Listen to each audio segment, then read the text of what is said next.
L'avion du tout nouveau gouvernement yéménite venait de se poser à l'aéroport d'Aden quand les obus sont tombés. Une trentaine de morts, 50 blessés. C'était le 30 décembre dernier, l'énième épisode d'une guerre sans fin.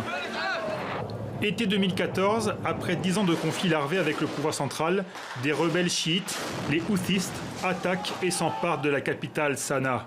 Ils refusent la transformation du Yémen en État fédéral, réclament une région qui leur soit propre et un accès à la mer. Soutenus par l'Iran et le Hezbollah, les rebelles contrôlent bientôt un tiers du pays. En mars 2015, ils sont aux portes d'Aden, l'autre grande ville du pays, où s'est réfugié le gouvernement du président Abd Rabbo al-Mansour Hadi. Les bombardements de l'aviation saoudienne empêcheront Aden de tomber aux mains des Houthis. Nous remercions le Royaume d'Arabie Saoudite et tous les pays du Golfe, ainsi que nos frères dans les pays arabes, de nous avoir envoyé des armes. Avec l'entrée en guerre de l'Arabie Saoudite voisine, à la tête d'une coalition de pays arabes, la guerre civile devient un conflit régional où deux puissances étrangères, Riyad et Téhéran, se combattent par milices interposées. De trêve en couvre-feu jamais respectée, le conflit s'enlise.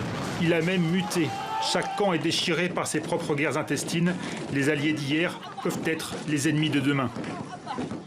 Nous abordons cette 4e année de guerre avec des drones à longue portée qui sont très efficaces et qui ont une excellente capacité militaire. Depuis bientôt 7 ans, le Yémen est livré aux milices. Il n'y a plus d'État.